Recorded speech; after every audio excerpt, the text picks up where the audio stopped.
হেই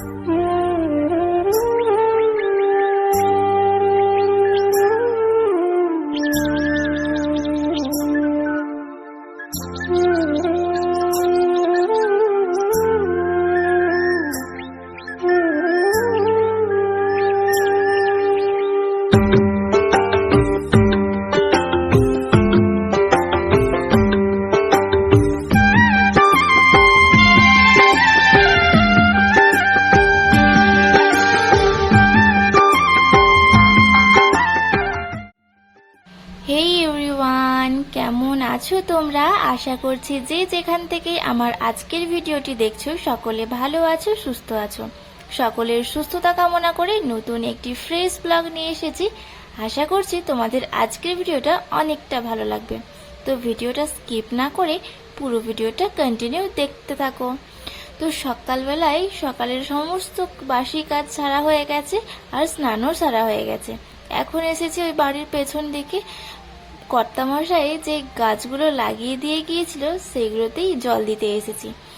এখন তো আমাদের ইন্ডিয়াতে 42 ডিগ্রির মতো তাপমাত্রা চলছে, আর এই 42 ডিগ্রি তাপমাত্রায় রোজ 2 বার করে গাছে জল দিতে হয়।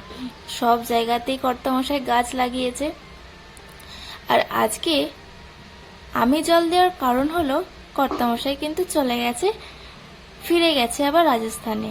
সেই ভিডিওটা আমার দেখানো হয়নি, তোমাদের সাথে শেয়ার করা হয়নি। কি বলতো, আমি না কোনগুলো দেওয়া উচিত সোশ্যাল মিডিয়া প্ল্যাটফর্মে, কোনগুলো দেওয়া উচিত নয়, সেগুলো নিয়ে বেশ কনফিউশনে থাকি। তো সেই কারণেই আমার সুখের দিনগুলো, সুখের জিনিসগুলো, সুখের ভিডিওগুলো, সুখের মুহূর্তগুলো তোমাদের সাথে শেয়ার করতে খুব ভালো লাগে, কিন্তু দুঃখটাকে প্রকাশ করতে আমার মোটেই ভালো লাগে না। তো সেই জন্যই এইবারের ভিডিওটা তো আমি কিছুটা খাপছাড়া ভাবে করেছিলাম, কিন্তু ভিডিওটা যখন আমি এডিট করতে বসি তখন একটু মন চাইলো না যে না এই ভিডিওটা আমি দিই সোশ্যাল মিডিয়াতে। তো সেই জন্যই তোমরা যাওয়ার ভিডিওটা পাওনি। তো তোমরা যদি কমেন্ট করো তাহলে আমি সেই ভিডিওটা অবশ্যই তোমাদের সাথে শেয়ার করব। আদৌ পারবো কিনা তাও ঠিক নেই, কেননা ওই ভিডিওগুলো দেখলেই কেমন একটা মনটা খারাপ হয়ে যায়, আর আমি চাই না মনটা খারাপ করে রাখতে বা থাকতে। তো যদি মন খারাপ করে আমি থাকি, আমাকে এখানে কেউ সামলানোর নেই। আমার ছেলে আছে, তাকে দেখতে হবে, তাকে সামলাতে হবে। সে তো কথায় কথায় কাঁদতে আরম্ভ করে দেয়, মানে ওর যখন পাপার কথা আসে না তখনই ও কাঁদতে আরম্ভ করে দেয়। ও যেদিনকে গেল রূপের পাপা, সেদিনকে তো যখন যাচ্ছিল তখন কিছু না, তখন অতটা কিছু ওর মনে হয়নি, কিন্তু তারপর থেকে তার সাথে বেশিরভাগ সময়টা কাটিয়েছে রূপ। তো সেই কারণে না ও সেই জিনিসগুলো যখন, ধরো একটা বাচ্চার তো একটা ডেলি রুটিন থাকে, কিছু কিছু জিনিস যেগুলো ওর পাপাই বেশিরভাগ সময় তাকে সময়টা দেয়, কিন্তু সেই মুহূর্তগুলো না এখন ও প্রচুর মনটা খারাপ করে। আর ওই সময়টাই ও দেখি না চুপচাপ বসে থাকে, কখনো কখনো হয়তো কাঁদছে, কান্না করছে, কান্নার কোনো আওয়াজ নেই, চোখ দিয়ে শুধু শুধু জল বেরোচ্ছে, এইরকমও হয়। এটা এইবারে বলে এইবারে নয়, প্রত্যেকবারেই যখন থেকে ওর একটু একটু করে জ্ঞান হতে আরম্ভ করেছে না, তখন থেকেই ও ওই রকমই করতে থাকে। ওর মোটামুটি এর আগের বারে প্রায় 15 থেকে 20 দিন লেগে গিয়েছিল একটু নর্মাল হতে, জানি না এইবারে কতদিন সময় লাগবে। তো ওর এখন তো রোজের ডেলি রুটিন হয়ে গেছে যে সকালবেলা একবার ওকে ফোন করা রূপের পাপাকে, আর রাতের বেলার ঘুমানোর আগে একবার ভিডিও কল করা। তো এইভাবেই চলছে সংসার। আর আমার দেখো, আমারও এক রুটিনে চলছে। বেশ কয়েকদিন ভিডিও দিচ্ছিলাম না, তার কারণ ওই যে একটু নিজেকে সামলাতেও টাইম লাগে, তো সেই জন্যই ভিডিওগুলো তোমাদের সাথে শেয়ার করা হচ্ছিল না।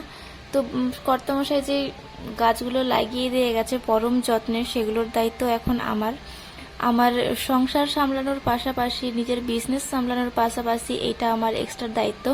এটা তার স্বপ্ন, তারই স্বপ্ন ছিল যে তার বাড়ির চারিপাশে কিন্তু একদম সবুজ ঘেরা থাকবে। যদিও গ্রামের বাড়িতে চারিদিকে জমি আর চারিদিকে কিন্তু ফসল হয়, চারিদিকে সবুজ ঘেরা থাকে, কিন্তু তবুও আমাদের যতটা বাড়ির এরিয়া আছে সেই সব জায়গাতেই ও চায় যে একটু অর্গানিক সবজি হোক, একটু অর্গানিক খায়। আজকালকার বাজারে যে কতটা পরিমাণে সার বিষ টিষ দিয়ে সবজি ফলানো হয়, সেটা তো যারা চাষিবাসী ঘরের থেকে আমার ভিডিওটা দেখছো তারা তো জানোই যে কতটা পরিমাণে আজকাল খাওয়াটা উচিত না। তো সেই কারণেই কিন্তু এই যে সব গাছপালাগুলো লাগিয়ে দিয়েছে। আর বেশ কিছু সবজি হয়েওছে, ছাদে তো অনেক কিছু হয়েছে, সেগুলো তো তোমাদের সাথে শেয়ার করি মাঝে মাঝে। আর পেছনে দেখো এই বেগুন গাছগুলো না 1 বছর হয়ে গেল, আগের বছর লাগিয়েছিল, এখনো ফল দিচ্ছে। যত্ন করলে কেনই দেবে না বলো। তো সেই কারণে এই যে 2টো বেগুন তুললাম, বেগুনগুলো যদি পারি আজকে রান্না করব, নয়তো কালকে রান্না করব। তো চলো এখন বাড়ি গিয়ে এখন সেলাইয়ে বসবো। আর রূপ তো সকাল সকাল চলে গেছে স্কুলে, ওর এক্সাম চলছে। আর রূপের পাপা এমন সময়টাই গেল, ওর যেন মাইন্ডে আরো একটু প্রেশার পড়ে যাচ্ছে।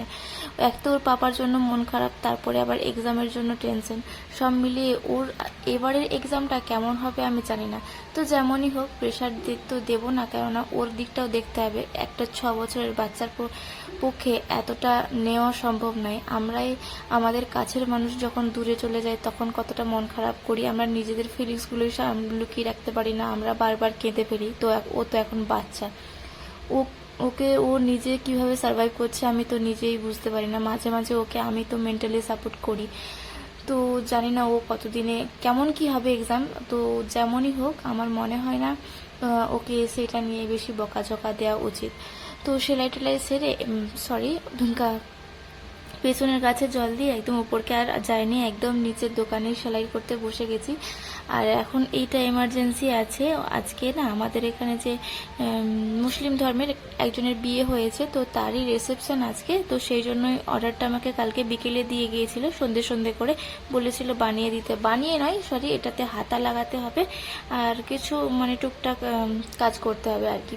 যেহেতু মেয়েটা প্রচুরই রোগা, তো সেই জন্য অনেকটা মারতেও হবে, তারপর চেন লাগাতে হবে, এইসব টুকিটাকি কাজ ছিল। আর ড্রেসের লেহেঙ্গার এটা ব্লাউজ পিস, খুবই সুন্দর ব্লাউজটা, আমার তো খুবই পার্সোনালি খুব পছন্দ হয়েছে।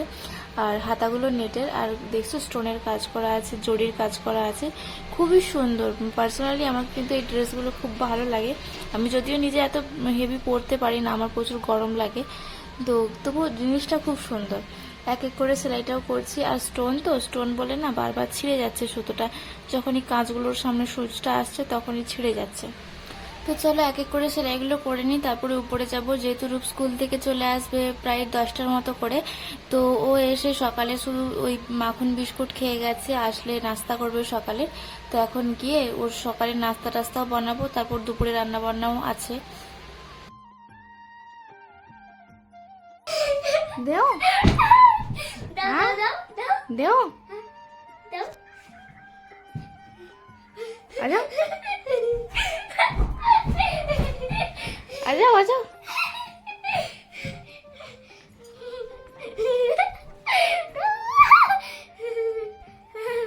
খাবো না একটু খাবো না কেন খেতে নেই, খাও না এগুলো খেতে নেই। না চোখ বন্ধ করে দিচ্ছি, চোখ বন্ধ করো, চোখ বন্ধ করো, চোখ বন্ধ করো। না তাহলে আমি দেবো নি, চোখ বন্ধ করো।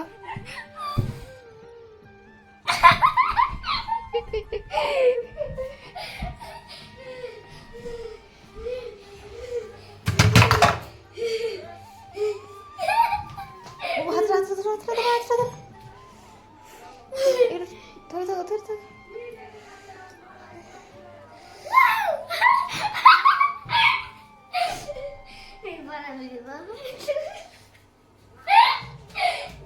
ছেলে স্কুল থেকে ফিরেছে, আর এসেই মা ছেলেতে খুনছুটিতে মত্ত হয়ে গেছি। আসলে কি বলতো, অনেকক্ষণ ধরে ইলেকট্রিকটা ছিল না, তো ফ্রিজের বরফগুলো না গলে যাচ্ছিল আর ফ্রিজের নিচের দিকে পড়ছিল। তো সেই জন্য বরফের চাইগুলো আমি বের করে বেসিনে রেখে দিয়েছিলাম। তো সেই কারণে কি করেছে, রূপ স্কুল থেকে এসেই দেখতে পেয়ে গেছে যে বেসিনের উপর বরফগুলো রাখা আছে, ও নিয়ে ওইগুলো নিয়ে খেলবে। সেই জন্যই আমি ওর সাথে একটু মজা করছিলাম আর কি।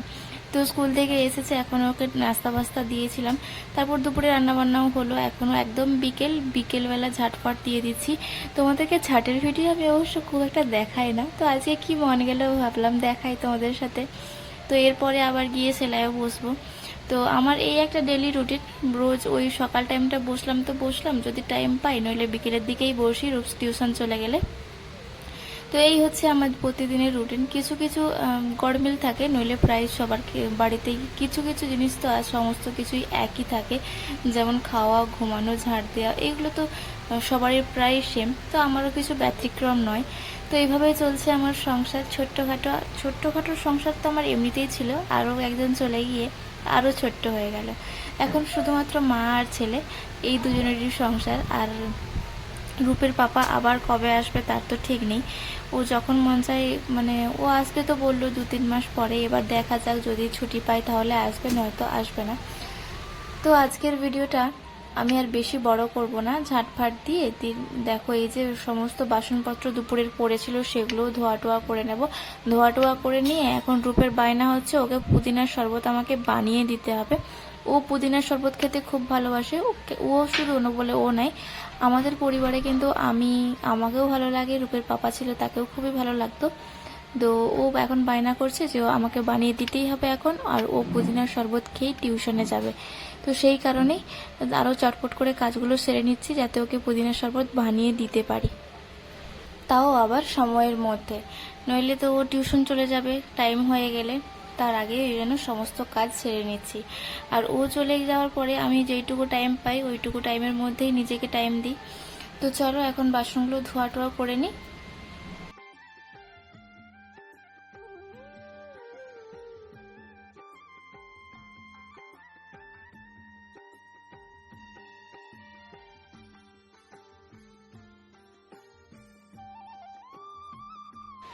তো বাসনগুলো ধোয়ার পরে রূপকে শরবত বানিয়ে দিলাম, ও চলে গেল টিউশনে খাওয়া দাওয়া করে। তো এখন আমি দেখো এই যে সন্ধেবেলা মেজদি হয় না, ওই তাদের বাপের বাড়ির থেকে অনেকগুলো রজনীগন্ধা স্টিক নিয়ে এসেছিল মেজদা ভাই, ওই মেজদি ভাইয়ের বাপের বাড়ির থেকে। তো সেই কারণেই আমাকেও কয়েকটা দিয়েছিল। তো আমাকেও বেশ ভালো লাগে রজনীগন্ধার সেন্ট।